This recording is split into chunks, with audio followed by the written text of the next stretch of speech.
அர்ச்சனா நிதானம் இல்லாமல் ஆதாரம் இல்லாமல் எல்லாத்தையும் சொல்லிட்டு போனபடியா சட்ட சிக்கலுக்கு முகம் கொடுத்திருக்கேன். அவரைச்சேரி ஆதார வைத்தியசாலை என்றது அர்ஜுனாவை கடந்து போய்விட்டது. அர்ஜுனாக்கு என்ன நடக்குது இல்லை என்றது இல்லை. ஆனா சாவச்சேரி வைத்தியசாலை அந்த சம்பவம் அர்ஜுனா எய்த அம்புகள் பல கோணங்களையும் பிரிச்சிருக்கு மக்கள் மத்தியில. இந்த சிஸ்டம் பாருங்க எப்படி இருக்கு. குற்றச்சாட்டை அல்ல ஊழல் மோசடிகளை வெளியில சொல்ற எங்கள் மீதுதான் நடவடிக்கைக்காக போலீஸ் நிலையம் போயிடுமே தவிர இந்த குற்றச்சாட்டில் ஈடுபடுவர்களுக்கு மீது எந்த நடவடிக்கை எடுக்கப்படுறது. கிளர்ச்சியில உள்ள ஒரு பிரபல பாடசாலையோட ஒரு பெண் அதிபர் அந்த பாடசாலைக்கு உலக உணவு திட்ட நிதி உட்பட நிறைய நிதி மோசடி செய்து தேசிய கணக்காய்வு அலுவலகம் பெரிய அறிக்கை ஒன்றை தயாரிச்சு அந்த விளைவு என்ன நடந்தா அந்த அதிபரும் பாடசாலை அபிவிருத்தி சங்கமும் எனக்கு எதிராக போய் போலீஸ்ல முறைப்பாடு செய்து துறையில களவெடுத்தவரை கொண்டு கல்வித்துறையில களவெடுக்க சொல்லி விட்டுருக்கு. ஒரு அதிபருக்கு எதிராக நடவடிக்கை எடுக்க வேண்டியது மாகாண கல்வி திணைக்களத்தில் இருக்கிற அதிகாரிகள் அல்லது ஒரு டாக்டருக்கு எதிராக ஆர்டிஎச்எஸ்க்கு எதிராக நடவடிக்கை எடுக்க வேண்டியதும் அந்த திணைக்களங்கள்ல உயர் அதிகாரிகள். இவையிலே நடவடிக்கை எடுக்கிறேன் பெரும்பாலும் இவர்களுடைய கைகளும் நனைந்த கைகள். வெளிக்கொண்டு வந்த போது கூட சட்டம் உங்கள் மீது தானே பாய்ந்தது. அது ஆரம்பத்திலே இப்ப என்ன அடிச்சு அமர்த்திட்டா வெறுட்டி அச்சுறுத்தி அடிச்சு அமர்த்திட்டா அடுத்தடுத்த ஊழல் மோசடிகளை நான் வெளியில கொண்டு வர மாட்டேன். வடக்கு மாகாண சபையினுடைய முதலாவது வடக்கு மாகாண சபையினுடைய முதலாவது அமைச்சரவையே ஊழல் குற்றச்சாட்டுகள் மோசடிகள் நிரூபிக்கப்பட்டு கலைக்கப்பட்டது. ஆதாரமற்ற உண்மைகளை சொல்லி இருக்கிறேன். உண்மைகள் என்று நீங்கள் இதை சொல்றீங்க. சமூகத்தில் நடந்த பிரச்சனைக்கு அது அர்ச்சனாவுக்காக ஒன்று கூடின மக்கள் அல்ல.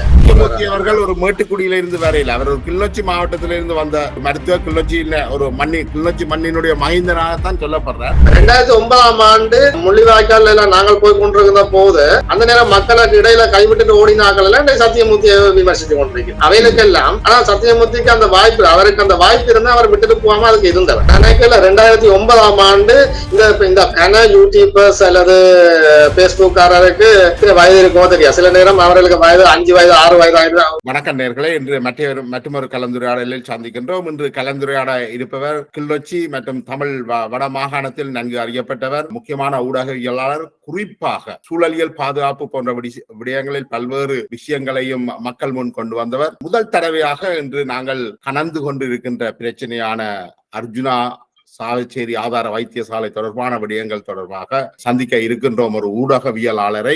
நாங்கள் இன்று சந்திக்க இருப்பவர் தமிழ்ச்செல்வன், முருகையா தமிழ்ச்செல்வன். வணக்கம் முருகையா தமிழ்ச்செல்வன். வணக்கம் ஜெவானா, வணக்கம் நேயர்களே. நான் என்னென்றால் இந்த விஷயத்துல நாங்கள் இப்ப இந்த வட மாகாணத்துடைய சுகாதார விஷயங்கள்ல அர்ஜுனா சொல்கின்ற வரைக்கும் இந்த விஷயங்கள் வராமல் இருந்ததா? ஊடகங்கள் இதை பற்றியான கவனிப்பை செலுத்த இல்லையா? நீங்கள் ஒரு ஊடகவியலாளராக இருந்திருக்கிறீர்கள். வட மாகாணத்தில் இந்த பிரச்சனைகள் ஏன் ஏற்கனவே கொண்டு வரப்படவில்லை அல்லது கொண்டு வரப்பட்டு மக்கள் அதை கவனிக்காவிட்டார்களா?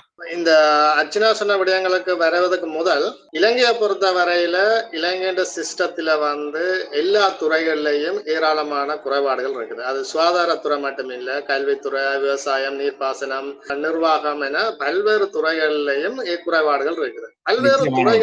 பல்வேறு துறைகளிலும் ஊழல், முறைகேடுகள், மோசடிகள் தொடர்ச்சியா நடந்து கொண்டுதான் இருக்குது. இது தனிய சுகாதாரத்துறைக்குள்ள மட்டும் இல்ல, எல்லா துறைகளையும் இந்த இருக்கு. ஏன்னா இலங்கை போன்ற நாடுகளுடைய சிஸ்டம் என்ன பொறுத்தவரையில ஒரு ஃபெயிலியர் என்று தான் சொல்லணும். அதன் விளைவு தான் இப்படி காலங்காலமாக தொடர்ந்து கொண்டே இருக்குது. அதுன்ற ஒரு பகுதி தான் இப்ப சுகாதாரத்துறையில இருக்கிற குறைபாடுகள், ஊழல், மோசடிகள் அல்லது வினைத்திறனற்ற நிலைமைகள் எல்லாம் காணப்படுது. இலங்கையை பொறுத்தவரையில கல்விக்கும் சுகாதாரத்துக்கும் தான் அதிக நிதி பாதுகாப்பு துறைக்கு அடுத்ததாக கல்விக்கும் சுகாதாரத்துக்கும் அதிக நிதி ஒதுக்கப்படுவதாக சொல்லப்படுது வரவு செலவு திட்டத்தின் மூலம்.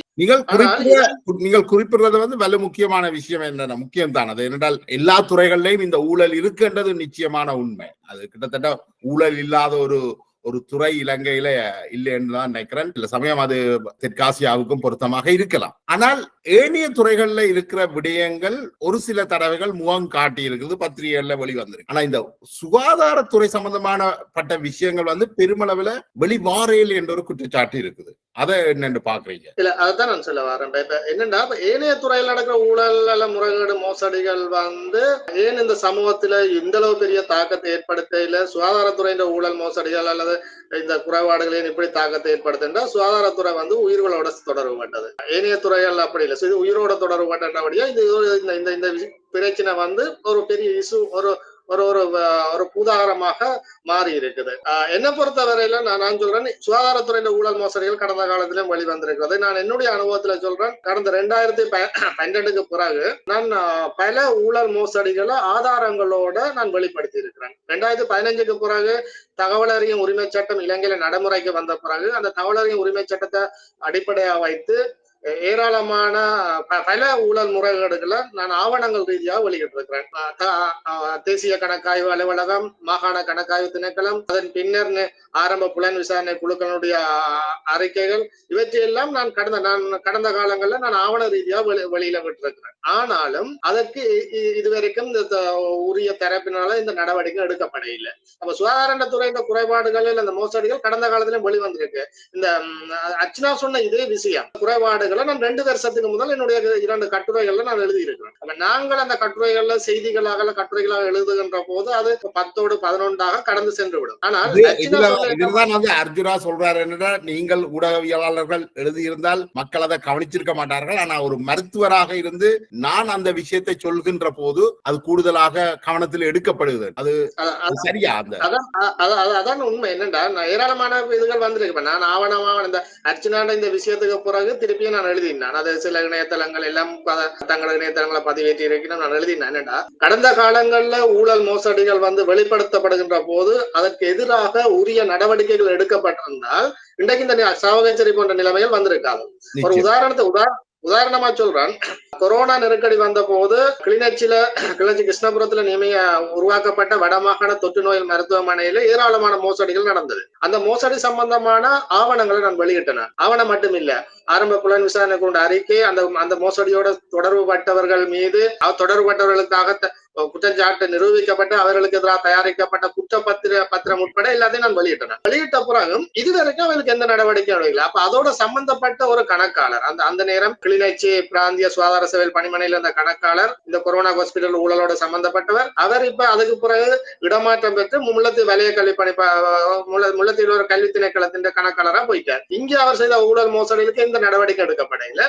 இவர் அங்க போயும் அந்த வலய கல்வி திணைக்களத்திலையும் ஊழல் மோசடியில் ஈடுபட்டதாக 2 மாதத்துக்கு முதல் தொடர்ச்சியா செய்திகள் எல்லாம் மருத்துவத்துறையில களவெடுத்தவரை கொண்டு கல்வித்துறையில களவெடுக்க சொல்லி விட்டுருக்கீங்க. அவர் டிரான்ஸ்பர் எடுத்து கொண்டு போயிட்டார். அப்ப நான் என்ன சொல்றேன்னா, இந்த மருத்துவத்துறையில அவர் செய்த ஊழல் குற்றச்சாட்டுகளுக்கு நடவடிக்கை எடுக்கப்பட்டிருந்தா அவர் கல்வி திணைக்களத்துல போய் இந்த வேலையை செய்திருக்க மாட்டார். அந்த பேரை உங்களால குறிப்பிட முடியுமா அல்லது அது உங்களுக்கு வேற சட்ட சிக்கலை கொண்டு வருமா? சட்ட சிக்கல் இல்லை. ஏன்னா அந்த குற்றச்சாட்டு நிரூபிக்கப்பட்டு நான் என்னுடைய முகநூல்ல அந்த குற்றப்பத்திரம் அதுகள் எல்லாத்தையும் அவற்றை பேரோட வெளியில விட்டேன்னா நான் அதை சொல்றது நாகரிகம் கருதி நான் அதை சொல்ல விடுறேன். ஆனா எல்லாருக்கும் தெரியும் யார் அவர் அந்த கணக்காளர். அதே மாதிரி பிராந்திய சுகாதார சேவைகள் பணிப்பாளர் என்னடா நான் வெளியிட்ட என்னுடைய முகநூல்ல அந்த அறிக்கைகளுக்கு நீங்கள் வந்து அடுத்து பயன்படுத்தலாம். ஆரம்ப புலன் விசாரணை குழுவில் எழுதி இருக்கிறேன். இந்த இதுல நடந்த ஊழல் மோசடிகள் சம்பந்தமாக பிராந்திய சுகாதார சேவைகள் பணிப்பாளர் மருத்துவர் என்று அவற்றை பேரை போட்டு அவர் மீது குற்றம் நிரூபிக்கப்பட்டு மாதிரி குற்றப்பத்திரம் தயாரிக்கப்பட்டுள்ளது என்றெல்லாம் எழுதியிருக்கிறோம். ஆனால் என்ன நடந்தது? ஒரு நடவடிக்கை இல்லை. அவரிட உயர்கல்வி இடமாற்றம், அவரும் போயிட்டார் கொழும்புக்கு, கணக்காளர் அவர் இடமாற்றம் பெற்று போயிட்டார். அதோட சம்பந்தப்பட்ட 3 உத்தியோகர்களும் வேறு இடங்களுக்கு போயிட்டோம். எந்த நடவடிக்கையும் இல்லை. அப்ப இப்படி நடவடிக்கை எடுக்காம விட்டா என்ன நடக்கும்? இந்த ஊழல் இந்த பாருங்க 2018ஆம் ஆண்டு 22ஆம் ஆண்டு நடந்த ஊழல் குற்றச்சாட்டு நடவடிக்கை எடுக்காத வழியாத்தான் 2024ஆம் ஆண்டு முல்லைத்தீவு வலய கல்வி திணைக்களத்துல ஊழல் நடந்திருக்கு. அப்ப இதை இங்க எடுத்திருக்கலாம் தானே? அதே மாதிரி இன்னொரு பிரச்சனை. ஆனா இங்க என்ன நடந்தது? நான் இந்த ஊழல் மோசடிகளை வெளியில விட்டதன் காரணமாக பிராந்திய சுகாதார சேவை பணிப்பாளர் எனக்கு எதிராக போலீஸ் நிலையத்துல 2 வழக்குகளை போட்டார். 2 தடவை நான் போலீஸ் நிலையம் போய் வந்தேன். ஆனால் என் மீது அவர்களால் சட்டத்தால நான் இந்த நடவடிக்கை எடுக்கலாம் போனது காரணம் என்னன்னா, நான் தகவல் உரிமை சட்டத்துக்கால பெறப்பட்ட ஆவணங்கள் என்னட்ட இல்ல ஆவணங்களும் ஆதாரங்களும் இருந்தபடியா என் மீது எந்த நடவடிக்கை எடுக்கலாம் போயிட்டு. அப்ப இந்த சிஸ்டம் பாருங்க எப்படி இருக்கு. குற்றச்சாட்டை அல்ல ஊழல் மோசடிகளை வெளியில சொல்ற எங்கள் மீதுதான் நடவடிக்கைக்காக போலீஸ் நிலையம் போயிடுமே தவிர இந்த குற்றச்சாட்டில் ஈடுபடுவர்களுக்கு மீது எந்த நடவடிக்கை எடுக்கப்படவில்லை. நீங்க சொல்ற விஷயம் எல்லாமே கிட்டத்தட்ட அர்ஜுனாவுடைய நடவடிக்கைகளை வந்து உறுதிப்படுத்துறதா தான் இருக்கு இல்லையா? அதாவது இந்த அதிகாரிகள் வந்து ஆறு இந்த பிரச்சனையை வெளியில வைக்கிறோமோ அவையே அடிச்சு மூடுறதுலதான் குறியா இருக்கிறோம்.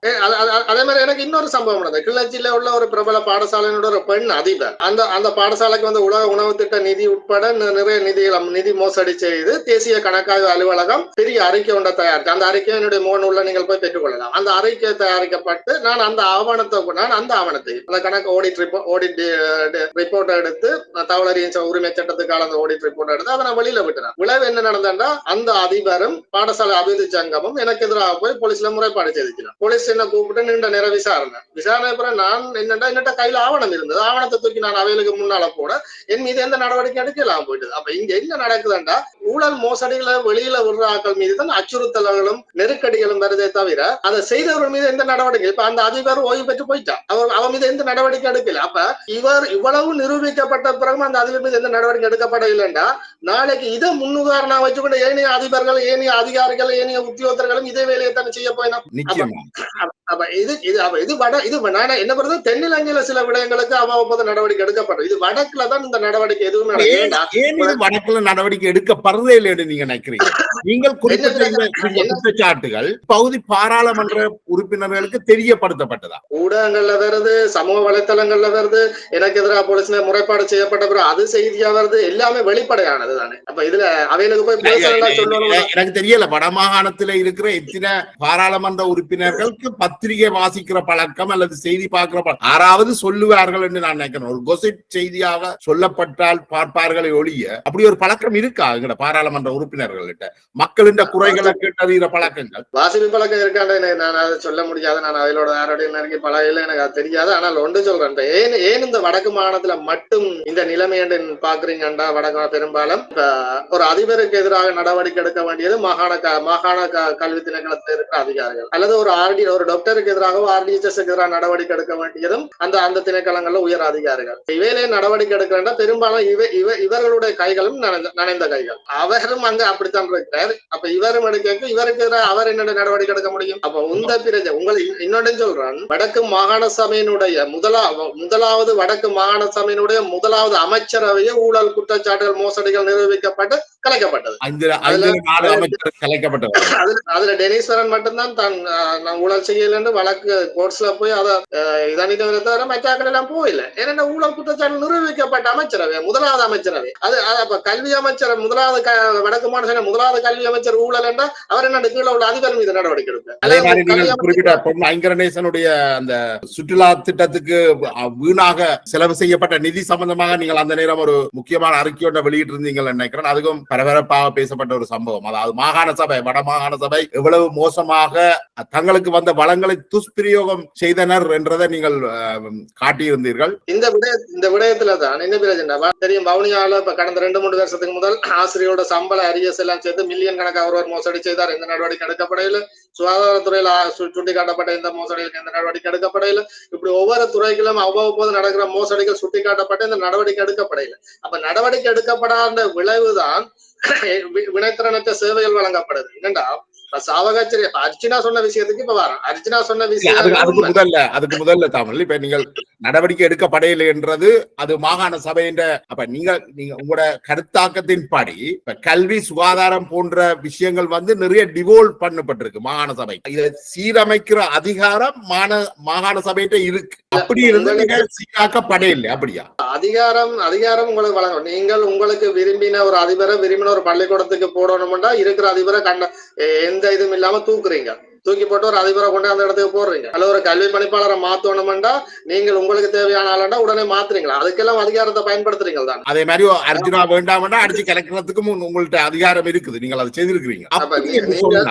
இப்ப இவர் அருண் சித்தார்த் ஒரு குற்றச்சாட்டு வைக்கிறார். அதாவது மாகாண சபைகளுக்கு இந்த அதிகாரங்கள் இருக்குது. ஆனா இவர்கள் இந்த அதிகாரங்களை இவர்களுக்கு மேலதிக அதிகாரங்கள் வழங்கப்பட்டால் இவர்கள் இவ்வாறான மோசடிகளைத்தான் தொடர்ந்து செய்வார்கள். அதால மாகாண சபை இந்த அதிகாரமே கொடுக்க கூடாது என்ற ஒரு கருத்தொண்டு அவர் வைக்கிறார். அதுல ஒரு அந்த கருத்தோட எங்களுக்கு உடன்பாடு இல்லை. உங்களுக்கும் பெரும்பாலும் அதுல உடன்பாடு இருக்காது. ஆனா அதுல ஒரு நியாயம் இருக்கு படுகுதா உங்களுக்கு? நான் அந்த கருத்தை ஏற்றுக்கொள்ள இல்லை. அதுல எனக்கு உடன்பாடு இல்லை. ஏனென்றா வினைத்திறன ஒரு சிலர் அந்த அதிகாரங்களை பயன்படுத்த இல்லை என்றாண்டி. ஆனா தமிழ் இப்ப என்னென்றால் இது ஒரு சிலர் அல்ல. இப்ப நீங்க பாத்தீங்கன்னா தெரியுது, வடமாகாண சபை 4 அமைச்சர்கள் மீதுமே குற்றம் சாட்டப்பட்டது. 5வது அமைச்சர், முதலமைச்சர் அவரை விலத்தி கலைச்சார். என்னென்றால் இது ஒரு சிலர் அல்ல, இது ஒரு பெரும்பான்மை. ஒரு சில நல்லவர்கள் இருக்கிறார், ஒரு சில நல்லவர்கள் தான் இருக்கிறார்கள். அவர்கள் அவர்கள் இதை பற்றி கதைச்சால் அவர்களும் அடித்து கலைக்கப்படுறார்கள். அது அர்ஜுனாவாக இருக்கலாம், ஜெயக்குமரனாக இருக்கலாம், அவர்களும் விரட்டப்படுறார்கள். வெளியில இருந்து வரக்கூடிய திறமையானவர்களையும் இவர்கள் அனுமதிக்கிறது இல்லை. இதை நீங்கள் கவனிச்சிருக்கிறீங்க. இதுல ஏராளமான குற்றச்சாட்டுகள் இப்ப இதுல அதை வேற நான் என்ன பொறுத்தவரை இன்னொன்னு சொல்றேன். நான் அர்ப்பணிப்போட கடமை உணர்வோட சமூகத்துக்கு நான் ஏதாவது செய்யணும் அந்த மனநிலையோட வேலை செய்யற ஏராளமான ஆட்கள் இருக்காங்க. நான் அதுக்கு ஒரு உதாரணம் சொல்றேன் உங்களுக்கு. சில திணைக்களங்கள் உயர் அதிகாரிகள் சாதாரண ஆட்கள் மட்டும் என்னோட நான் ஊடகவியலாளனாக என்னோட தொடர்புல இருக்கிறேன். அவர்கள் என்ன செய்யணும்னா தங்களுடைய திணைக்களங்கள்ல இருக்கிற ஊழல் மோசடிகளை வெளியில கொண்டு வரணும்டா அவர்கள் அதை சொல்ல இயலாது. அவர்கள் அதை வெளிப்படையாக முகநூல்ல எழுதியோ சொன்னால் அர்ச்சனாவுக்கு ஏற்பட்ட நிலைமை தான் பெறும். தாபன விதிக்கோவை என்றது அவர்கள் மீதுதான் பாயமே தவிர ஊழல் குற்றச்சாட்டுகள் செய்ய அதுக்கு மேல் சட்டம் பாயாது. இங்க நீங்கள் வெளிக்கொண்டு வந்த போது கூட சட்டம் உங்கள் மீது தானே பாய்ந்தது. அதை ஆரம்பத்திலேயே இப்ப என்ன அடிச்சு அமர்த்திட்டா, வெறுட்டி அச்சுறுத்தி அடிச்சு அமர்த்திட்டா அடுத்த ஊழல் மோசடிகளை நான் வெளியில கொண்டு வர மாட்டேன். அதுதான் அதோட சிஸ்டம். அப்ப நான் என்ன சொல்றேன்னா சில நல்ல அதிகாரிகளும் இருக்கிறேன். அவையில் எப்படி செய்யணும்னா என்னோட தொடர்பு கொண்டு சொல்லுவீனா தமிழ் செல்வன் எங்களோட ஆபீஸ்ல அல்லது எங்க திணைக்கல்ல இல்ல இந்த திணைக்களத்துல இப்படியான மோசடிகள் நடக்குது, இப்படி ஆடிட் டிபார்ட்மெண்ட் அறிக்கைகள் எல்லாம் வந்திருக்கு, நீங்கள் ஒரு RTA போடுங்க எனக்கு ரகசியமா தகவல் தருவீங்க. அப்ப நான் என்ன செய்வேன்னா RTA போட்டு அந்த தகவலை எடுத்து அதை நான் வெளியில விடுவேன். வெளியில இப்ப என்ன நடக்குன்னா அந்த ஊழல் மோசடிகளும் வெளியில வருது. அந்த அதிகாரிக்கும் ஒரு திருப்தி என்னன்னா தங்கள் துறை சார்ந்து இழந்த ஊழல் மோசடிகள் இப்ப வெளியில வந்திருக்கு. அவரால் கொண்டு வர இல்லாண்டா அவர் ஒரு அரசு உத்தியோகத்தர் என்ற அடிப்படையில அவருக்கு சில கடப்பாடுகள் இருக்கு, கட்டுப்பாடுகள் இருக்கு. அப்படியே அவர் வெளியில கொண்டு வர இயலாது. அது நீங்க சொல்றது சரி. ஆனா அதை கொண்டு வந்தும் நீங்களே சொல்லி இருக்கிறீர்கள், நீங்கள் கொண்டு வந்த அத்தனை விஷயங்களும் உண்மையிலே நீங்கள் எழுந்த மனமாக சொல்லல, நீங்க ஆதாரங்களோடு சொல்லியிருக்கிறீர்கள். அன்னைக்கு நீங்கள் ஒரு முக்கியமான வடக்கில இருக்கிற ஒரு மிக முக்கியமான உடவியலாளர் இந்த தகவல் அறியும் சட்டங்களை பயன்படுத்தி இவர்களை வெட்ட வெளிச்சத்துக்கு கொண்டிருக்கிறீங்க. ஆனால் யார் நடவடிக்கை எடுக்கணுமோ அவர்கள் நடவடிக்கை எடுக்கல. இதை கண்டுகொள்ளாத ஒரு நிலைமை தான் இருந்திருக்கு இவ்வளவு காலம்.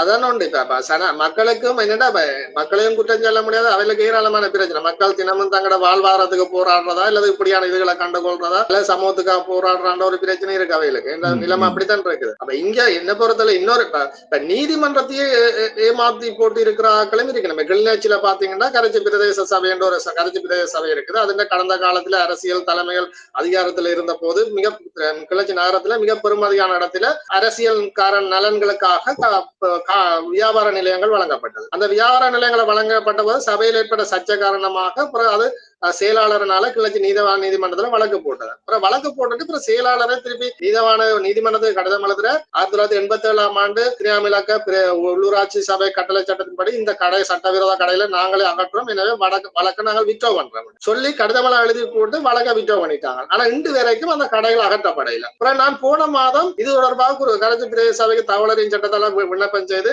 அந்த நீங்கள் இப்படி நீதிமன்றத்துக்கு கடிதம் கொடுத்திருக்கிறீங்க, இந்த கடிதத்தின்படி இந்த கடையில அகற்றிட்டீங்களா, 4-5 வருஷம் ஆயிட்டு நீங்கள் கடிதம் கொடுத்தேன்னு கேட்க இல்ல தொடர் கடிதம் அனுப்பி கொண்டிருக்கிறோம், விரைவில் நடவடிக்கை எடுப்போம் போட்டிருக்கிறோம். ஆனா இதுவரைக்கும் தொடர் கடிதம் அனுப்பப்படையில அங்க நடவடிக்கை எடுக்கப்படையில. அப்ப நீதிமன்றத்துக்கு நாங்கள் அகற்றம் என்று சொல்லி போட்டு கயிறு கொடுத்தார்கள் தான் கிடையாது. இதெல்லாம் நான் நீங்க என்னோட முகநூல்ல பின்னால போய் பாருங்க, ஒவ்வொரு ஆவணங்களும் நான் அப்படியே அப்டேட் பண்ணி கொண்டு தான் இருக்கேன். எல்லாரும் பாக்கினேன், ஊடகங்கள்ல செய்தி வருது, நான் எழுதி இருக்கிறேன் செய்தி. ஆனா என்ன நடவடிக்கை? இந்த அதிகாரிகளுக்கும் அரசியல்வாதிகளுக்கும் இடையில தொடர்புகள் இருக்கா? அதாலதான் இவர்கள் இந்த உச்சுறார்களா சட்டத்தையோ நீதியை? எல்லாருக்கும் அப்படி இல்ல, பரஸ்பரம். என்னன்னா அதிகாரி அரசியல்வாதிகளை பொறுத்தவரையில அரசியல்வாதிகள் என்ன பொறுத்தவரை இல்ல தமிழ்ல இல்ல, நான் தமிழ் தரப்பை தமிழ் தளத்துல இருந்தான் சொல்றேன் கூட. அரசியல்வாதிகளுடைய ஒவ்வொரு செயற்பாடு அவையில ஒவ்வொரு ஸ்டெப்பும் எடுத்து வைக்கின்ற போது வாக்குகள்ன்ற லாப நட்ட கணக்கை பார்த்து தான் செய்வினா. இப்ப தான் ஒரு செயலை செய்ய போறாரு ஒரு அரசியல்வாதி என்றா இந்த செயலை செய்யறதால தனக்கு 50 வாக்குகள் கிடைக்கும், அதுல ஒரு 50 பேர் எனக்கு ஆதரவு அளிப்பினம்,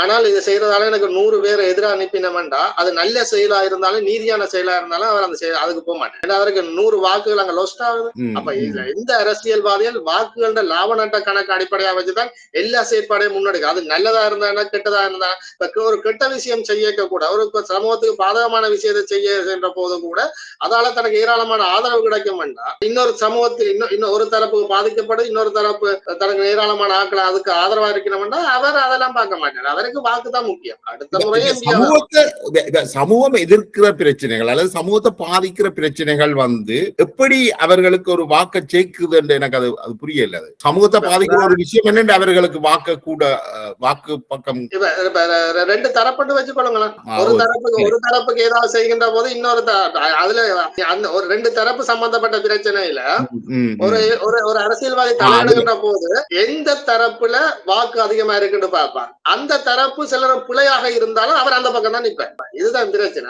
இந்த மாதிரி பிரச்சனைகள் சாவகச்சேரி பிரச்சனையில கிட்டத்தட்ட ஆயிரக்கணக்கான மக்கள் திரண்டு அது ஒரு பெரிய வாக்கு வாங்கி தென்மராட்சி மக்களுடைய அது ஒரு பெரிய வாக்கு வாங்கி அப்படி இருந்தும் எந்த அரசியல்வாதிகளும் அந்த மக்கள் பக்கம் நிக்கலையே. அண்மையில நடந்த சுகாதாரத்துறை அமைச்சர் வந்த கூட்டத்தில் அமைச்சர் வந்தது வடக்கின்ற சுகாதார நிலைமைகளை பற்றி அறிகிறதுக்கு. அவர் அறிக்கை கொண்டு விட்டிருக்கிறார். ஐரோப்பிய தரத்துல யாழ் போதன வைத்தியசாலை இருக்கிறதாகவும் மற்ற இடங்கள்ல பெரிய பிரச்சனை இல்லை என்றும் சொல்லி இருக்கிறார். சித்தார்த்தன் அதை பற்றி ஒரு அறிக்கை விடும் பொழுது மக்கள் கொஞ்சம் விஷயம் தெரியாம கொஞ்சம் பெருசாக்கி போட்டோம், அங்க எல்லாம் பெரிய பிரச்சனை இல்ல, எல்லாம் நல்ல நிலைமையில இருக்குது என்ற மாதிரி தான் தலைவர் சித்தார்த்தன் சொல்லி இருக்கிறார். இதைத்தான் அதுல இருந்து அங்கஜனும் ஸ்ரீதரனும் ஆமோதிச்சிருக்கிறார்கள். ஏனைய பாராளுமன்ற உறுப்பினர்களும் கிட்டத்தட்ட அப்படித்தான் சொல்லுகிறார்கள். தமிழ் தேசிய முன்னணி சைக்கிள் கட்சியுடைய கஜேந்திரன் சொல்லிக்கிறார், அர்ஜுனாவை வெளியேற்றணும், வெளியேற்றினா எல்லா பிரச்சனையும் முடிஞ்சிடும். இது எப்படி பாக்குறீங்க நீங்க? அர்ஜுனா சொன்ன விஷயங்கள்ல நான் ஏற்கனவே சொன்ன மாதிரி அர்ஜுனா சொன்ன விஷயங்கள்ல ஏராளமான உண்மைகள் இருக்கு. சில விஷயங்கள்ல அர்ஜுனா ஆதாரமற்ற உண்மைகளை சொல்லி இருக்கிறேன். மற்றது அன்றைய சாவகச்சேரி விடயத்துல உண்மைகள் என்று நீங்கள் இதை சொல்றீங்க. இல்ல இப்ப ஒருவர் மீது நான் குற்றச்சாட்டை முன்வைக்கின்ற போது என்னட்ட ஆதாரம் இருக்கும். இன்னைக்கு அர்ச்சனா எதிர்நோக்கிய சட்ட பிரச்சனை அதுதான். நீங்கள் உண்மை என்று சொல்றீங்களே, சில உண்மைகள் என்னடா எங்களை கன விஷயங்கள் எங்கட கண்ணுக்கு முன்னால நடக்க இது உண்மை என்று தெரியுது. ஆனா எங்கட கையில அதை ப்ரூவ் பண்றதுக்கு ஆதாரங்கள். அர்ஜுனா அங்க பொய் சொல்லல, ஆனால் அவர் சொன்ன விஷயங்களுக்கு அவர்கிட்ட சில ஆதாரம் இல்லைன்னு சொல்றீங்க. சில விஷயங்களுக்கு ஆதாரம் இல்லாத விடயங்களையும் ஆள் சொல்லி இருக்கிறார். சவகத்தில் நடந்த பிரச்சனைக்கு அது அர்ச்சனாவுக்காக ஒன்று கூடின மக்கள் அல்ல.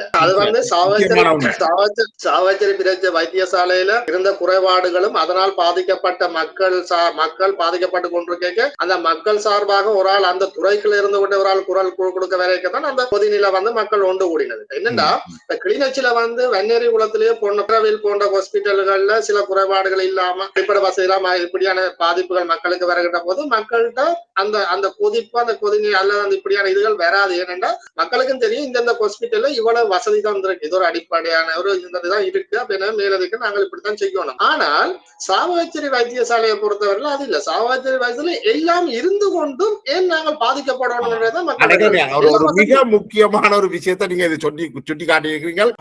ஏனைய மருத்துவமனைகளுக்கும் சிறிய வைத்தியசாலைகளுக்கும் சாவகச்சேரிக்கும் உள்ளது அங்க வசதிகள் இருந்து கொண்டு அது பயன்படுத்தப்பட இல்லை. அதுதான் மக்களுக்கு போகும். ஏன்னா எல்லா வசதியும் இருக்கு. என்னன்னா கிளிநொச்சி பிராந்திய சுகாதார சேவைகள் பணிப்பாளர் டாக்டர் வினோதன் தன்னுடைய முகநூல்ல பதிவிட்ட மாதிரி கிளிநொச்சி மாவட்ட வைத்தியசாலையை விட அதுக்கு ஈக்குவலான வசதிகள் சாவகச்சேரி ஆதார வைத்தியசாலையில இருக்கு. அப்ப ஒரு பிரதேசத்துல ஒரு நீண்ட காலமா இயங்கி வந்த ஒரு வைத்தியசாலையில எல்லா வசதிகளும் இருந்து கொண்டும் எங்களால அந்த வசதிகளுக்கு அந்த மக்களுக்கு பயன்பட முடியல, நாங்கள் எங்களுக்கு அது பயன் இல்லாம இருக்கின்ற கோபம் அந்த மக்கள்கிட்ட இருக்கு.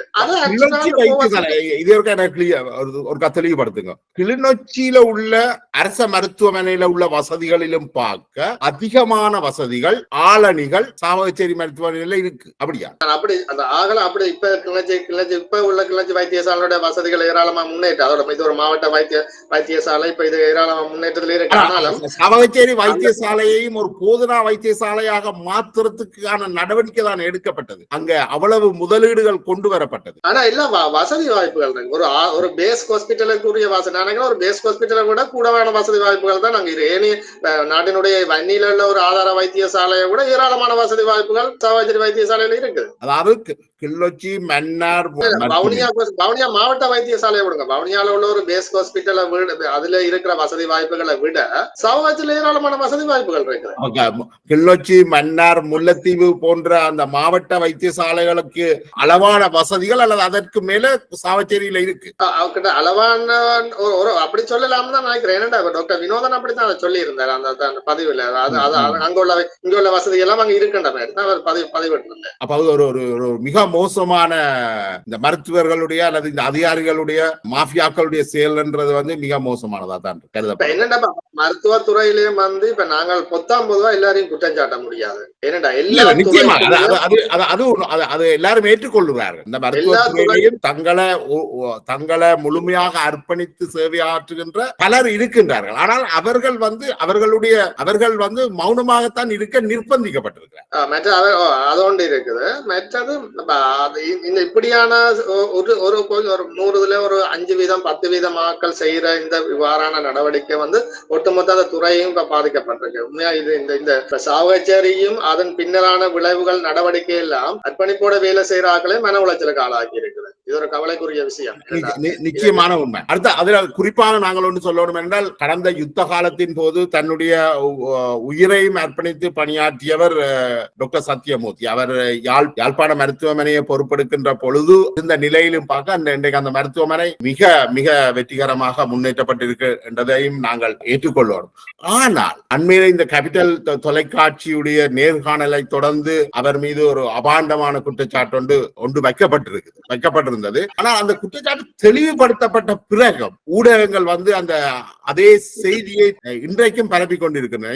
இதை ஏன் சத்தியமூர்த்தி அவர்கள் மீது இவ்வளவு வன்மமாக இந்த ஊடகங்கள் அல்லது இது நடக்குது என்று நீங்க நினைக்கிறீங்க? உண்மையா சாவகச்சேரி ஹாஸ்பிட்டலுக்கும் சாவகச்சேரி ஹாஸ்பிட்டல் யாழ்ப்பாண ஹாஸ்பிட்டலுக்குள்ள இல்ல. சாவகச்சேரி ஹாஸ்பிட்டல் அதாவது அது வந்து வடக்கு மாகாண சபைக்குள்ள இருக்குது. மாகாண நிர்வாகத்துக்குள்ள இருக்கு. சாவகச்சேரி ஹாஸ்பிட்டலுக்கு பொறுப்பாக யாழ் பிராந்திய சுகாதார சேவைகள் பணிப்பாளர் இருக்கிறார். அதுக்கு மேல மாகாண சுகாதார சேவைகள் பணிப்பாளர் இருக்கிறார். இந்த நிர்வாக டைம் இருக்கின்ற போது இதோட ஏன் வந்து யாழ் போதனா வைத்தியசாலையை கனெக்ட் பண்ணி அதை சத்தியமூர்த்தியோட சேர்த்து இப்படி அடிக்கிறோம் இல்லை? இன்னும் காரணம் என்னன்னா, இதுல சில தனிப்பட்ட காழ்ப்புணர்ச்சிகள், தனிப்பட்ட விமர்சனங்கள் சிலர் இந்த சந்தர்ப்ப பயன்படுத்திக்கணும். காத்திருந்தாக்களுக்கு ஏதோ கிடைச்ச சொல்லுவாங்க, ஏதோ வாய்ப்பு கிடைச்ச மாதிரி இவர் மீது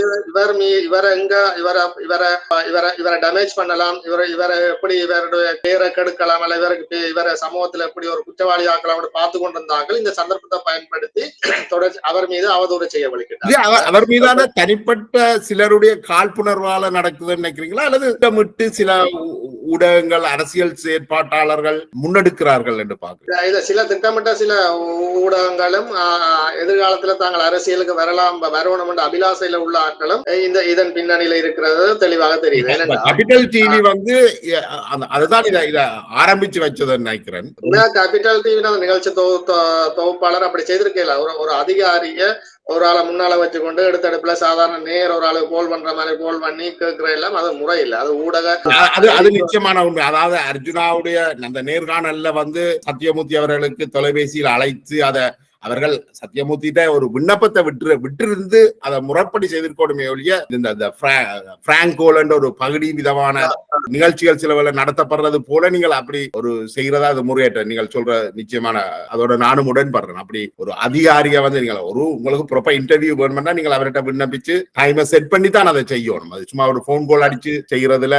ஆனா அதுக்கு பிறகு நடந்த நேர்காணல்ல கூட ஒரு ஒரு மயக்க நிலையை ஏற்படுத்துற மாதிரி தான் அந்த நேர்காணல் அமைந்தது. அதுக்கு பிறகு டாக்டர் ஜெயக்குமாரன் நேர்காணல்ல கூட டாக்டர் ஜெயக்குமாரன் வந்து அதுல சொல்ற தனக்கு தான் அந்த யாழ்ப்பாணத்திலிருந்து வீடு அடிச்சு உடைக்கப்பட்டு தான் வெளியேற்றப்பட்ட போது 2 பணிப்பாளர் அவைகளுடைய பேரை நான் சொல்ல விரும்பல என்று சொன்ன பிறகு அந்த நிகழ்ச்சி தொகுப்பாளர் சத்தியமூர்த்திட்ட பேர் அழுத்தமாக சொல்கின்ற போது அதுல ஜெயக்குமாரன் ஒரு தவற விடுறார். அந்த இடத்துல அவர் அதை மறுத்து உரைஞ்சிருக்கணும். அதுக்கு பிறகு தன்னை பேஸ்புக்ல எழுதின மாதிரி தவறான ஆளை வந்து அடையாளம் காட்டுறது அதுவும் ஒரு மிக தரான ஒரு அந்த பிரச்சனையிலேயே சம்பந்தப்படாத ஒரு ஆளை அவருக்கு முன்னால வச்சே அதை அடையாளம் காட்டின. அது ஒரு மிக தவறான ஒரு விஷயம். அந்த இடத்துல டாக்டர் ஜெயக்குமாரன் அவர்கள் அதை அமைதியா கடந்து போனதுன்றதுதான் அதை பிறகு. ஆனா அதுக்கு பிறகு அவர் தன்னை முகநூல்ல எழுதி இருக்கிறார். அவர் எழுதின பிறகும் என்ன நடந்தது என்றால் அந்த நேர்காணல் வந்து அவர்கள் செய்த நேர்காணலை வந்து கிட்டத்தட்ட 1,07,000 அல்லது 70,000 பேருக்கிட்ட பார்த்திருக்கிறார். ஆனால் அவர் எழுதின அந்த முகநூல்ல எழுதின குறிப்பை எத்தனை பேர் பார்த்திருப்பார்கள் என்று எனக்கு தெரியாது.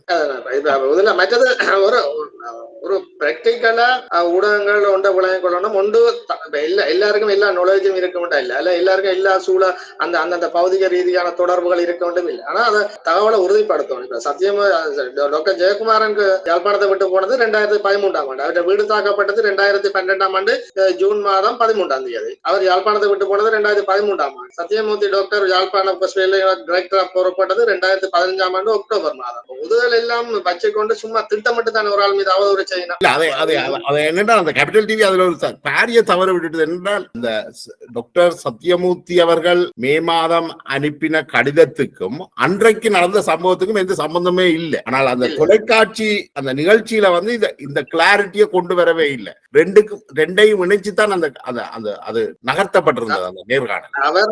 அவர்கள் வந்து டாக்டர் சத்தியமூர்த்தி மீது குற்றச்சாட்டை முன்வைக்கணும்ன்றதுல தான் அவர் அடிமனதுல அது இருந்த தெரியுது. கேபிட்டல் தொலைக்காட்சிக்கு ஒரு அரசியல் பின்னணி இருக்கா? ஆரம்பத்துல இருந்ததாக சொல்லப்படுது ஒரு எம்பியினுடைய. ஆனால் அதுக்கு பிறகு நான் அவர்கள் அந்த தொடர்பு அந்த உறவுக்குள்ள எதுவும் பிரச்சனை இருக்கும் எனக்கு அது தெரியல. அசிந்த உண்மைகளின்படி அங்கஜன் குடும்பத்தோட அந்த தொலைக்காட்சிக்கு ஒரு உறவு இருந்ததாக கேள்விப்பட்டிருக்கிறேன். அது எந்த அளவு தூரம் உண்மை எனக்கு தெரியல. ஆனால் அங்கஜனுடைய சகோதரர் ஒன்றை சகோதரர் நினைக்கிறேன் ராஜன் போதைப்பொருள் கடத்தல்ல கைது செய்யப்பட்டிருந்தார். அதோட அவர்களுக்கு இடையில ஒரு முறிவும் இருக்குன்னு நினைக்கிறேன். பொதுமக்கள் மத்தியிலே அப்படியான கருத்து தான் இருக்குது. அதாவது அவருடைய தொலைக்காட்சி தான் ஆரம்பத்துல சொல்லிச்சுன்னா நாங்கள் அதை உறுதிப்படுத்தாம நான் அதெல்லாம் சொல்ல முடியாது. இப்ப ஏன் சத்தியமூர்த்தி அவர்கள் மீது இப்ப இந்த பிரச்சனை வந்து தெளிவுபடுத்தப்பட்டு சில ஊடகங்கள் அதை வெளியிட்டு இருக்கணும், தேச நெட்ல நாங்கள் அதை வெளியிட்டு இருக்கிறோம். ஆனால் இன்னும் அந்த பிரச்சனையிலேயே தொங்கிக் கொண்டு பல ஊடகங்கள் நினைக்கிறேன் தமிழ் வின் போன்ற அதாவது பொதுமா ஐபிசி போன்ற ஊடகங்களும் இதை வெளியிட்டு கொண்டே இருக்கணும் நினைக்கிறேன் இல்லையா? உண்மையா பார்த்தா அர்ச்சனாவின் சாவச்சரியம் பட்டு சத்தியமூர்த்தியை அடிக்கிறதுல தான் கனவேர் கவனமா இருக்கு. இல்ல அதே எனக்கு அது விளங்கல. அதே இப்ப சத்தியமூர்த்தியை ஏன் அடிக்கணும் நினைக்கணும். இதுல வந்து என்னடா பின்னணியும் இருக்குதானே. இப்ப சத்தியமூர்த்தி அவர்கள் அங்கே ஒரு மாற்றத்தை கொண்டு வர வெளிக்கிடும் பொழுது அவரையே தூக்கி வெளியில போடுற அளவுக்கு நிலைமைகள் இருந்தது. அதனாலதான் அவர் வெளிநாட்டு பயணத்தையும் நிறுத்தி வர வேண்டி வந்த அவரை வெளியேற்றுறதுக்கான 2 தரம் முயற்சிகள் மேற்கொள்ளப்பட்டது. ஏன் அது நடக்கும்? ஒன்று இயல்பா இருக்கிற எங்க சமூக கட்டமைப்புல இருக்கிற அந்த மனநிலை ஒரு காரணமா இருக்கலாம். ரெண்டாவது அது என்ன மனநிலை, என்ன மனநிலையை சொல்றீங்க? அதுல இப்ப இந்த மேட்டுக்குடி சிந்தனைகள் மேல்நிலை முதுகல் இல்லாம எங்க சமூகத்துல குறையோடி போயிருக்கு. சத்தியமூர்த்தி அவர்கள் ஒரு மேட்டுக்குடியில இருந்து வரையில அவர் ஒரு கிளிநொச்சி மாவட்டத்தில இருந்து வந்த மருத்துவ கிளிநொச்சியில ஒரு கிளிநொச்சி மண்ணினுடைய மகிந்தனாகத்தான் சொல்லப்படுறார். அது ஒரு காரணமா? அதை விட அதுவும் இருக்கலாம் எங்க. ஆனா அதை விட சத்தியமூர்த்தியா டாக்டர் வந்து யாழ் போதனா வைத்தியசாலையை பொருட்படுத்தப்பட சில மாற்றங்களை கொண்டு வந்தார். அண்மையில கூட சில கேள்விப்பட்டேன் இந்த தனியார் பிரைவேட் பிராக்டிஸுக்கு போற வைத்தியர் இவர்கள் தொடர்பாக கூட இறுக்கமான நடைமுறைகளை கொண்டு வரணும் எல்லாம் அந்த முயற்சிகளில் ஈடுபட்டார். அப்படி நடக்கின்ற போது இவர் இப்படியான இறுக்கமான நடைமுறையில கொண்டு வருகின்ற தொடர்ந்து இங்க இருந்தால் இறுக்கமான நடைமுறையில கொண்டு வந்தால் தங்களுடைய உழைப்பு வருமானம் பாதிக்கப்படுகிற கருதுகிற ஒரு சிலர் கூட இதுக்கு பின்னாலே இருக்கலாம். ஒன்று இல்ல நீங்க சொல்றதான் நினைக்கிறேன். 14 ஆண்டுகளாக யாழ்ப்பாணத்தில் வசிக்கின்ற திரு சூரியசேகரம் அவர்கள் என்னுடைய நேர்காணலையும் பதிவிட்டிருந்தார்.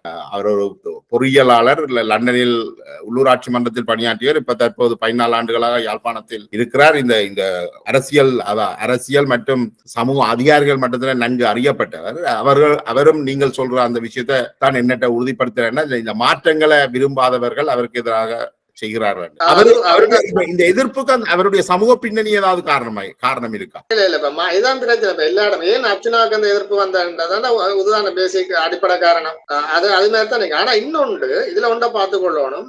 அர்ச்சனா செய்த மாதிரி எல்லாம் நிர்வாகத்தை யாழ் போதனா வைத்தியில செய்ய முடியும். இப்ப சத்தியமூர்த்தி டாக்டர் வந்து யாழ் போதனா வைத்தியசாலையில பிரைவேட்டா போறாக்கள், அந்த வேலை இந்த வினைத்திறனா வேலை செய்யாதாக்கள், மாபியாக்கள் மீது கடுமையான நடவடிக்கை இறுக்கமா கொண்டு வந்தால் யாழ்ப்பாண வைத்தியசாலையில இருந்து அதோட சம்பந்தப்பட்ட கன்சல்டன்ட் மேல டாக்டர்ஸ் மேல அல்ல வேற ஆட்கள் டிரான்ஸ்பர் எடுத்துக்கொண்டு வெளியில போனாலோ அல்ல வேற எங்கேயும் போனால் அந்த சேவை அங்க பாதிக்கப்படும். அந்த சேவை அங்க பாதிக்கப்படுகின்ற போது மக்கள் பாதிக்கப்படுகிறார். மக்கள் பாதிக்கப்படுகின்ற போது இந்த சத்தியமூர்த்தி மீது குற்றச்சாட்டு வைக்கிற அதே எல்லா தரப்பும் என்ன சொல்ல போனா சத்தியமூர்த்திக்கு நிர்வாகம் நடத்த தெரியாது, அதனாலதான் எல்லா டாக்டர்ஸும் விட்டுட்டு போறாங்க, இதற்கு நிர்வாகம் நடத்த தெரியாத குற்றச்சாட்டை தான் வைக்க போறாங்க. இல்ல இது உண்மை என்னென்றால் நாங்கள் இந்த கிளாரிட்டி வேணும். என்னென்றால் அர்ஜுனா சாவகச்சேரியில எடுத்த அதே விஷயத்த நிச்சயமாக சத்தியமூர்த்தியால நாங்கள் அங்க எடுக்கணும் என்று நாங்கள் எதிர்பார்க்க இயலாது. ஏனென்றால் சாவகச்சேரி மருத்துவமனை இயங்க நிலையில இல்லாத ஒரு மருத்துவமனை, யாழ்ப்பாணத்தில் இருக்கிற மருத்துவமனை இயங்கிக் கொண்டிருக்கிற மருத்துவமனை. அது கிட்டத்தட்ட மிக சனத்தொகை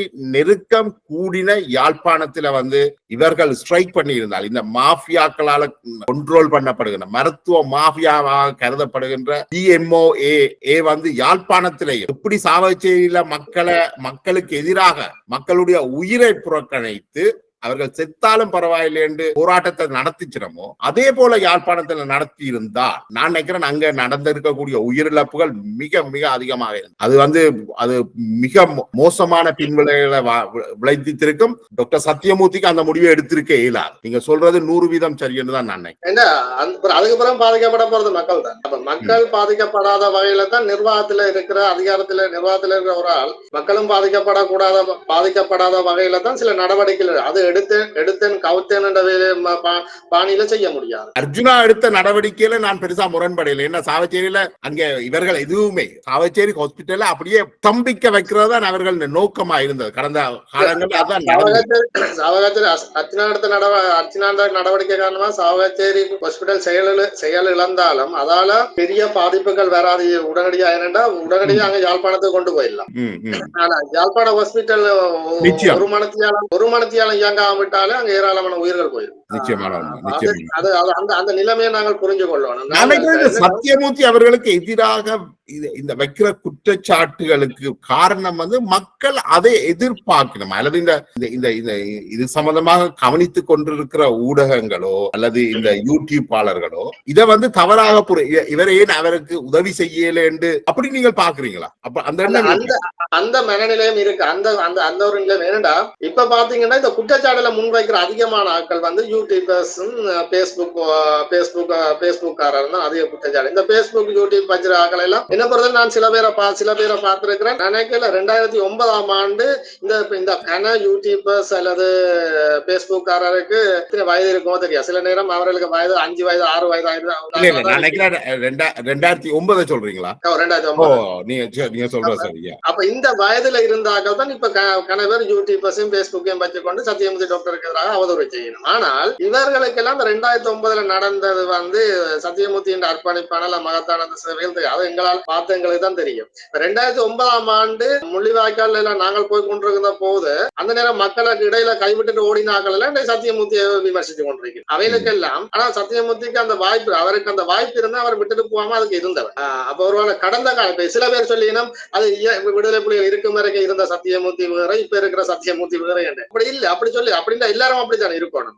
அப்படி இல்ல, நான் எனக்கு ஏற்ற மாதிரி அல்லது நான் என்னுடைய விருப்பு வெறுப்புகளில் இருந்து கொண்டுதான் நான் எல்லாத்தையும் இப்ப குற்றச்சாட்டுகளை முன்வைக்கிறேன். ஊடகங்களுடைய உலகமா இருக்கு. இந்த சமூக ஊடகங்கள்ல உண்மை நேர்மை நியாயம் இது ஒன்றுமே இல்லை. இங்க தனி விருப்பு வெறுப்புகளுக்கு உட்பட்டு தான் இங்க எல்லாம் நடக்கும். கொஞ்சம் முரண்படுறேன் தமிழ். இப்ப என்னென்றால் சமூக ஊடகங்கள் இந்த சிட்டிசன் ஜேர்னலிசம் இந்த யூடியூப்பாளர்கள் இந்த ஸ்மார்ட் போன் ஊடகவியலாளர்கள் இவர்கள் இருந்தபடியால் தான் சாவகச்சேரி மருத்துவமனை அம்பலத்துக்கும் வந்தது. ஆனால் அவர்கள் கூடுதலான பொறுப்பு எடுக்கணும். ஆனா அதே நேரம் கேபிட்டல் டிவியை நீங்கள் என்ன சமூக ஊடகமா இல்லையே? கேபிட்டல் டிவி ஒரு ட்ரெடிஷனல் மீடியா, ஐபிசி தமிழ் எல்லாம் ஒரு ட்ரெடிஷனல் மீடியா. ஆனால் இவர்கள் ஏன் சத்தியமூர்த்தியை டார்கெட் பண்றேன்? இப்ப என்ன பிரச்சனைடா, நான் ஃபியூச்சர்ல அரசியலுக்கு வர போறேன். என்னுடைய அரசியல் தளம் கிளிநொச்சி யாழ்ப்பாணம் வச்சுக்கொள்ளுங்க. ஃபியூச்சர்ல எனக்கு யார் எதிரி போட்டியாளரால எதிர்த்தரப்பா இருக்கிற நான் கருதுறனோ அவர்கள் தான் எனக்கும் எதிராக இருப்பினம் என்றால் அவர் மீது இருக்கிற நன்மதிப்பையும் அவர் மீது இருக்கிற சமூக அந்த மதிப்பு மரியாதையில நான் அதை இப்பவே டேமேஜ் ஆக வலிக்கிட்டா தான் ஃபியூச்சர்ல நான் தடை இல்லாம என்னுடைய அரசியல் பயணத்தை முன்னோக்கி கொண்டு கொண்டு போகலாம். இது ஒரு முக்கியமான காரணமா இருக்கலாம் என்ற இதுக்கு சில ஆதாரங்களும் இருக்குது. தமிழரசு கட்சியை தன்னுடைய கண்ட்ரோலுக்கு கொண்டு வரணும் என்றது ஐபிசி பாஸ்கரனுடைய நிலைப்பாடு. அது கிட்டத்தட்ட வெளிப்படையாகவே மக்களாலையும் உணரப்படுது என்று நான் நினைக்கிறேன். அவருடைய கட்டுப்பாட்டில் தான் இந்த ஐபிசியாக இருக்கலாம், தமிழ் விண்ணாக இருக்கலாம், லங்காசிரியாக இருக்கலாம், ஜேவிபி நியூஸ் எல்லாமே அதாவது இன்றைக்கு தமிழ் மக்கள் எங்க இருந்து செய்தியை எடுத்துக் கொள்கிறார்களோ அந்த செய்தி ஊடகங்கள் பாஸ்கரனுடைய கட்டுப்பாட்டில் தான் இருக்குது. பாஸ்கரனுக்கு ஒரு முதலமைச்சர் கனவு இருக்குது என்றது கிட்டத்தட்ட வெள்ளிடம் அல்ல, எல்லாருக்கும் தெரியும். அப்ப அந்த நோக்கத்தின் பின்னணியில தான் சத்தியமூர்த்தி தாக்கப்படுறேன். நான் இப்ப இதுல எதையும் உறுதிப்படுத்தி அல்லது அதிகம் பேரை சொல்லி ஊடகங்களை சொல்லி என்னால இந்த இடத்துல கருத்து சொல்ல முடியாது. அதுக்காக நான் அந்த பயந்தால அப்படி அல்ல. சில விஷயங்களை சொல்ல நான் அர்ச்சனா மாதிரியும் ஆதாரம் எல்லாரையும் உடறி கொட்டிட்டும் போயிடாது. நாளை சட்ட சிக்கலுக்கு முகம் கொடுக்க வேண்டி வரும். நீங்கள் அந்த மண்ணில நிலைச்சு அந்த மண்ணில இருந்து செயற்படுற நீங்கள் உங்களுக்கு சில கட்டுப்பாடுகள் இருக்குது. ஆனால் நான் இது மக்கள் தரப்பில அல்லது பாஸ்கரனை நன்கு அறிந்தவர்கள் தரப்பில இருந்து பெற்றுக்கொண்ட தகவல்கள் அதை உறுதிப்படுத்த எனக்கு என்ன அப்படி என்ன சத்தியமூர்த்தியும் ஒரு நாளைக்கு அரசியல் களத்துல இறங்கலாம் என்று நீங்கள் நினைக்கிறீர்களா? இல்ல அப்படியே அறிவிப்பு சொல்ல தேவையில்லை, அப்படி அதுக்கான வாய்ப்புகள் இருக்கா? இல்ல நானும் அவரோட அவருக்கு எனக்கு அறிமுகம் இருக்கு, அவர் பழக்கம் இருக்கு. நான் ஒரு தடவை கேட்டதுக்கு தனக்கு இப்போதைக்கு அந்த ஐடியா இல்லைன்னு தான் சொன்னேன். ஐடியா இருக்கு. ஃபியூச்சர்ல அது எப்படி இருக்குமா இல்லையா, அல்லது அவர் அரசியல இப்ப இருக்கிற இந்த சூழ்நிலையில அவர் அரசியல விரும்புவாரா அல்லது ஓய்வு அரசியலுக்கு வருவாரான்றெல்லாம் இப்போதைக்கு ஒன்றும் தெரியாது. அது எதிர்காலம் தீர்மானங்கள் அவருக்கு மட்டும்தான் நினைக்கிறேன். இந்த இப்போதைக்கு விருப்பம் இல்லைன்றத ஐபிசி பாஸ்கரனும் மணந்து பிடித்திருப்பாருன்னு நினைக்கிறேன். சிலவேளை அதுகளும் இதுல ஒரு முக்கியம். தமிழரசு கட்சிக்கு 10 லட்சம் கொடுத்ததாக பரவலாக செய்திகள் கசிந்து இருக்குது, ஸ்ரீதரனுக்கு கொடுக்கப்பட்டதாக. பாப்போமே இது எங்க போகுது. ஆனால் அதற்காக ஒரு வைத்தியரை ஒரு தன்னை அர்ப்பணித்து பணியாற்றுகின்ற ஒரு மருத்துவர் மீது பாண்டமான பழிகளை போடுறதுன்றது மிக மோசமான. விமர்சிக்கிற ஆட்கள் பார்த்தா நீங்க வாழ்க்கையில தவறக்கூடாது. விமர்சிக்கிற நான் இதுல ஜேசுநாதர் சொன்ன மாதிரி சொன்னேன், நீங்கள் யாராவது தவறு செய்யாத ஆக்கள் கல்லறியுங்க. ஆனா கல்லறிகிற ஆக்கள் எல்லாம் யாருன்னு பாத்தீங்கன்னா நான் பெரும்பாலான ஆக்களை சொல்லுவேன். எல்லாரும் சமூகத்துக்கு நீங்க சமூகத்துக்கு என்ன செய்திருக்கிறீங்கன்னா நீங்கள் ஒன்றும் செய்யல. ஒரு ஆண்ட்ராய்ட் போனும் ஒரு பேஸ்புக் கணக்கம் வாய்ஸ் டைப்பிங் ஆப்ஷன் இருந்தா சரியா நான் யாரையும் எப்படி விமர்சிக்கலாம். அதுக்கு ஒரு தமிழ் சொல்ல நாங்கள் என்னன்னா இந்த அதுல நான் முரண்படுறேன் உங்களோட இந்த சிட்டிசன் ஜேர்னலிசம் என்றது அவர்கள் மற்ற ட்ரெடிஷனல் ஊடகவியலாளர்கள் போல் பயிற்றுவிக்கப்பட்டவர்கள் அல்ல. அவர்கள் உணர்வு ரீதியாக அதான் சிட்டிசன் ஜேர்னலிசம் என்றது. சிட்டிசன் ஜேர்னலிஸ்ட் பிளவிடையில தானே இந்த தவற விருந்தவர்கள் ட்ரெடிஷனல் மீடியா தானே செய்யுது. அதுவும் உண்மைதான். அதுவும் சிட்டிசன் ஜேர்னலிஸ்டுக்கு பின்னுக்கு இருக்கிறவர்கள் தியாகியுடைய இதை பாத்தீங்கன்னா தியாகி அவர்கள் அறக்கட்டளை மூலமாக செய்யும் பொழுது இந்த யூடியூபர்ஸுக்கு பணம் வழங்கப்பட்டது.